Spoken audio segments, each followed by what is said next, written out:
Yeah, as I was saying, thanks to the organizers and to Ilya to bring me here. It's my first talk like public, so I'm gonna pretend that I'm not nervous, but I am. Yeah.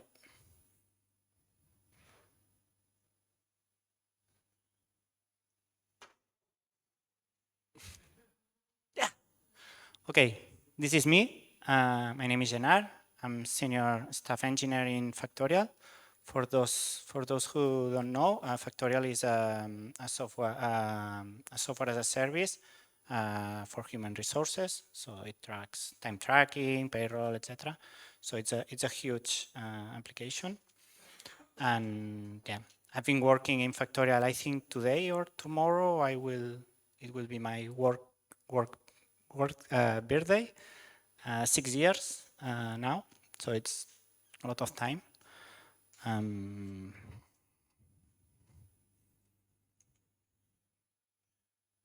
oh, no, my God, it's too far away, no?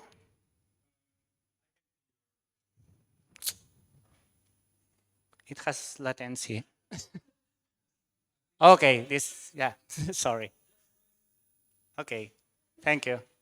So, Factorial evolution since I joined it no, in 2018.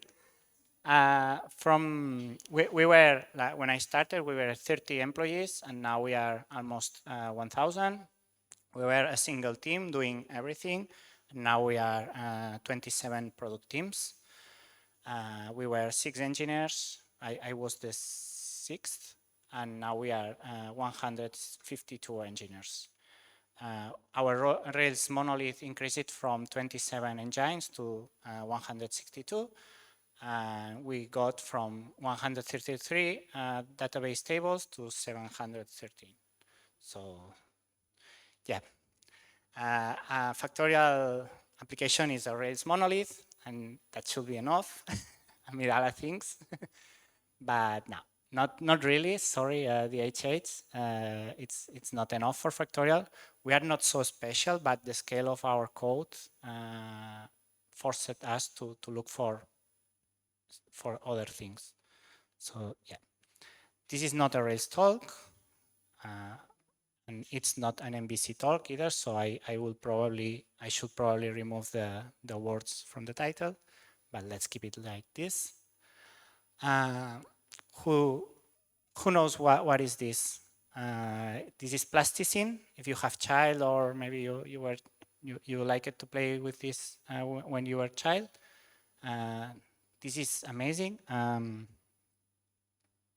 Please, yeah, you can do amazing things if you have good craftsmanship. You can do amazing things with it. Please. So everything's good, no? With plasticine. However, that's what my daughter actually does when I give her plasticine. So she mixes everything, and yeah, more images. So this one. So you end up in this situation. Obviously, this is an exaggeration. We are not so, the engineers are not children, and we are not so bad, but in some sense, we ended up in this situation in Factorial when we were growing up so fast. No? So what's the plasticine? I call it the plasticine mess. This is the situation where we ended up when we grow up so fast. No, all the engines. So hopefully our Rails application was a multi-engine application. So we were splitting all the domains by engine, but the engines were coupled between them without any control. Because of that, refactoring was hard, so it was pretty common to breaks to have regression bugs because you were changing something in one domain and another domain coupled with this was breaking. There was not a standard way to expose features between domains. We had a huge lack of consistency, and at some point when we were so many teams, there were teams doing the same features at the same time. And we had also split brains. That means that the same kind of feature was having different shapes between different domains. So how we approach it to fix this mess?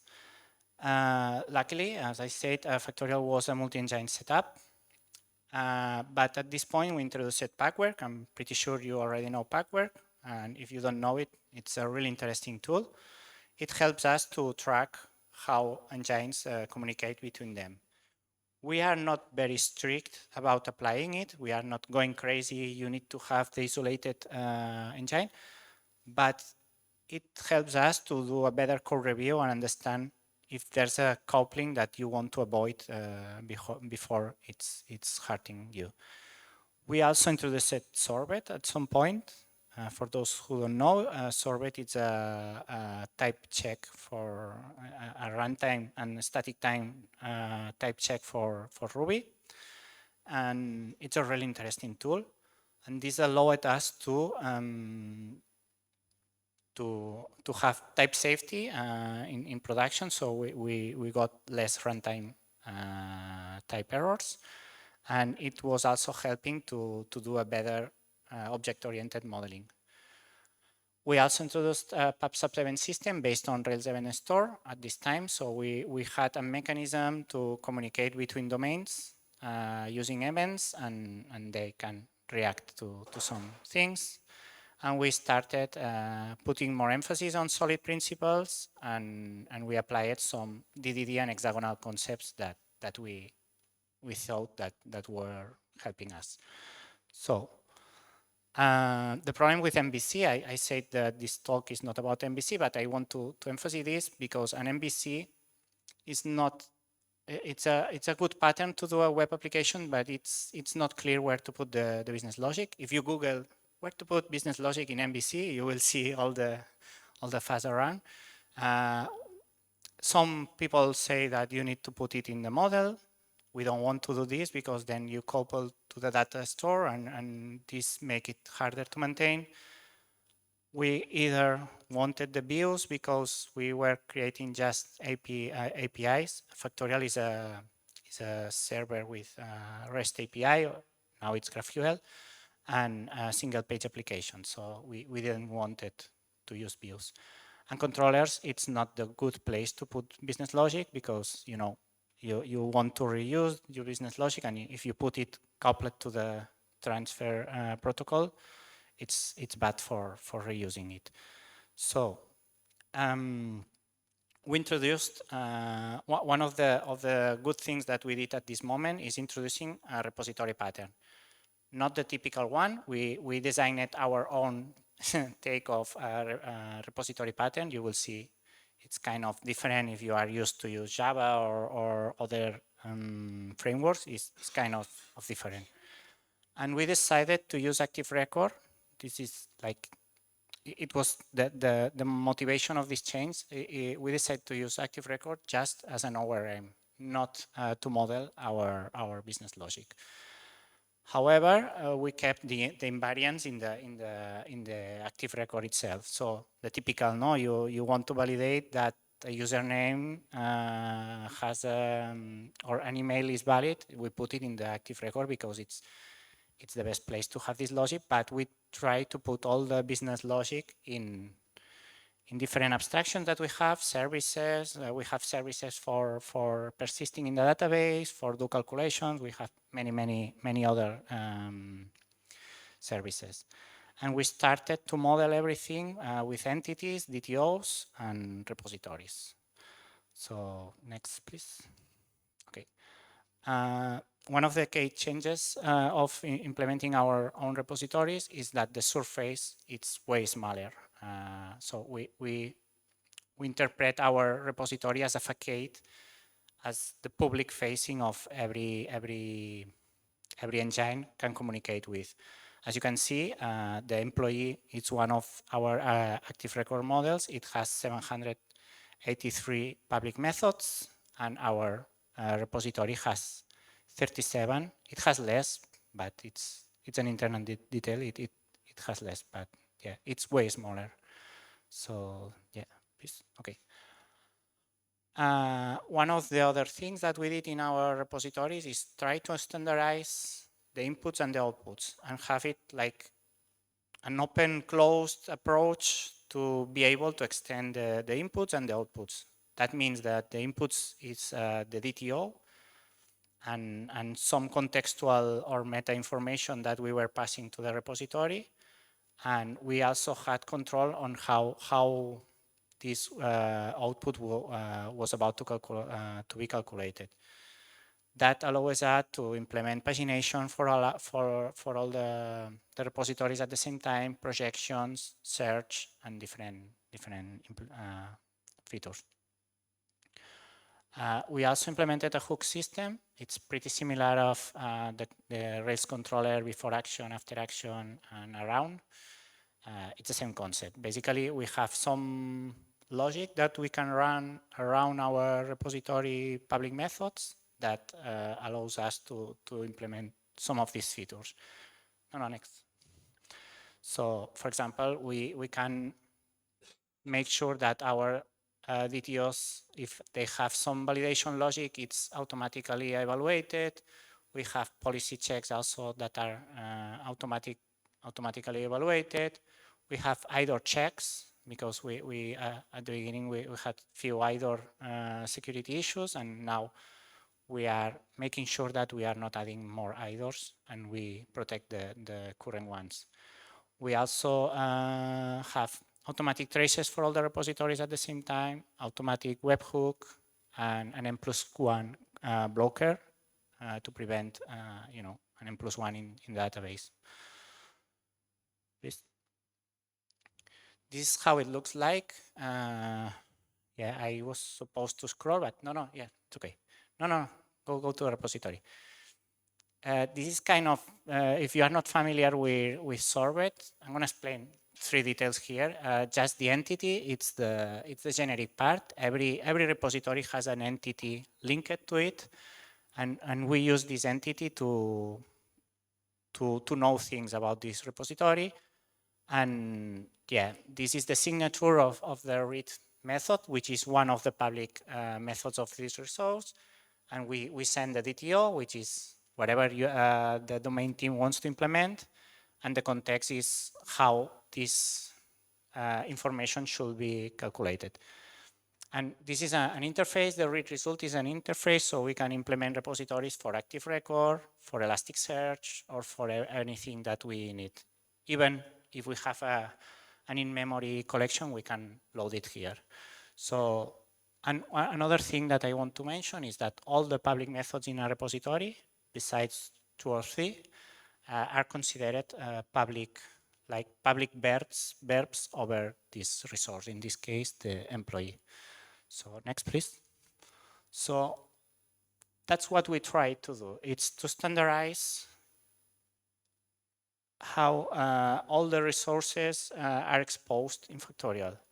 And this allowed us to go the extra mile, no? So next, please. We had these new abstractions. We had these new ways to expose our resources in domains, but we already had this problem. So in this case, we have we had domain teams and platform teams. Alice is working in a domain team, and the product here is asking her to develop, products, orders, categories. Imagine that this is an e-commerce, no? And the platform team is responsible to implement a GraphQL communication channel, a global search for everything, analytics, whatever, no? The problem is that every time that Alice adds a new feature in this part, needs to coordinate with Bob to add more things in the GraphQL, in the global search, in analytics, in reactions. So the checklist to finish a feature for Alice was very long. And this happened in Factorial. No, we even had a checklist on all the things that you need to do to consider a feature done, and it was overwhelming, no? And next, please. So that's why we implemented resource registry, which is another abstraction. It's a declarative resource-oriented registry for generic usage. And it's based on 4 important principles. Next. The first principle is declarative over imperative. You know, in computer science, there's always ways to approach things in a declarative way, where you declare what you want, what's the final picture that you want to approach, and it's up to the computer to interpret this information and do its things, no? And there's also the imperative. Some examples of declarative systems, you know, Kubernetes is one, Ansible is another, Docker is another, functional languages, SQL, no? So you tell the computer what you want, and the computer, you don't know what SQL is going to do, the engine behind the scenes, but you ask for the information and it gives you the information. An imperative, you need to set the steps, no? Next, please. The second principle, this resource registry should be schema first. That means that every single resource has a sort of linked schemas, one for the entity and one for each one of the DTOs that are involved in the verbs. Next, please. This is how it looks like in a schema. It's just an object that receives a name and some properties. It's pretty coupled to JSON schema, actually, in the internals. Basically, we can generate JSON schemas from it. Yeah, it's nothing very fancy. Next, please. The third principle is resource-centered, obvious, but all the parts of resource registry should be to express resources or to enrich or to extend resources. No, nothing. It should not be coupled on how you are going to consume the resources. No, it should be generic. And next, please. So everything are resources. This is an important part because some people in Factorial try to, you know, to hack the system, to approach their use and etc. And finally, the best way to approach this was to create just another resource. No, more of the most of the problems that we had were better solved by creating more resources instead of trying to do strange things in a single resource. Next, please. So this is the resource. As you can see, it's linked to a repository. It can have a sort of capabilities that are up to the consumer. It has some verbs also. Every verb has an schema, and the resource itself has an schema too. Next, please. And the fourth principle, it should be extensible. So it should be very generic. It shouldn't know anything about the world. It just knows about resources, and it's up to you on how you're going to use it. Yeah. For example, we have a capability system where the developer can define custom capabilities and use them to develop their features. So next, please. This is how a capability looks like. This is more or less the one that we have for GraphQL. So basically, for each resource, you can enable some capabilities and configure how do you want to make them work, and you can configure each resource with it. Next. Yeah, for example, I created a Sinatra example that you can like load all the resources and create a Sinatra microservice loading all the resources and calling the repositories automatically. It's to illustrate, no? It's very simple. Can you scroll down, please? Yeah, it basically you fetch all the resources and you iterate them, and you can create the routes with the resource collection name, and you have a fully working and you call the repository read method. Here I'm missing the DTO and the extra params, but it's just to illustrate how we can create features with resource registry. Next, please. The migration path. How was the migration path? Next. We had an evil plan for the migration path because at this point we knew that it will be hard to do the rollout of this. We wanted all the teams to migrate from their ad hoc solutions to this system, so we planned we planned all this strategy. This is the evil plan. We set a metric to follow the migration, basically. And we make the migration of the new abstractions very attractive, by providing you features out of the box. Basically, what we were asking to teams is to migrate to the new repository. So take the resources that they already had and migrated them to the repositories.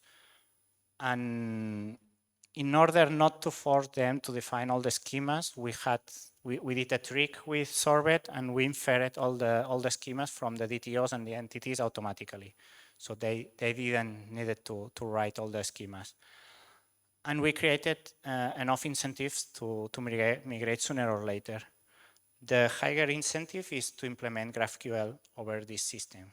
Our private GraphQL API is based on resource registry. That means that if you create a repository, you have it exposed in GraphQL for free. Next, please. So this is the outcome of the standardization. We can create things like this by composing some pieces. Next. Or even bigger things, no? No, seriously, now we don't need to communicate every change between domain or more platform teams.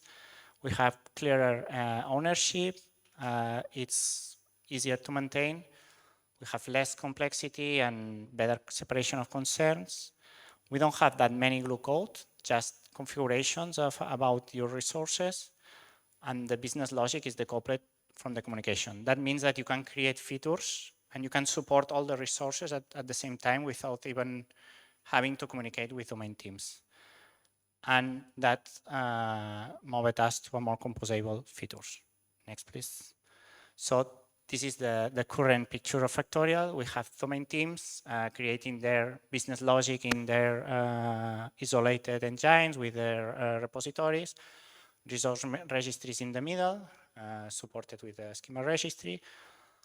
And core teams or platform teams, call it whatever you want, they can implement all these kind of features. They can implement pagination, permissions checking, etc. No, we have open API specification, etc. So next, please.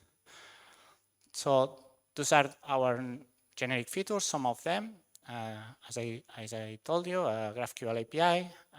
We have an automatic public and private REST API too, generated from resources. The open API specification, the documentation is also auto-generated. Comments and reactions are like two generic features that can be composed with any resource. We have automatic policy checking for resource verbs, search capability, and we have a business intelligence also based on resources. And we are growing these features. Next, please. Which are the trade-offs? Obviously, every single architectural decision has trade-offs. This is not an exception. You can use this sentence in your interviews if you want. It's good. One of the problems that we are facing is that if we want to cross information between two repositories outside of GraphQL, it's hard to optimize. And usually it's better to create a third resource, like an aggregation of these two repositories. Also, implementing business logic with entities forces you to fetch all this information. And this is like, we are not getting one of the advantages of GraphQL, that we could like pick only the fields that we need. And we are having kind of some friction with traditional Rails way, because some people try to solve things in the Rails way, and this is like against it has some friction, no? Because it requires to do the things differently, and maybe with the Rails guys you will be quicker, but it will be less scalable for us. Next, please.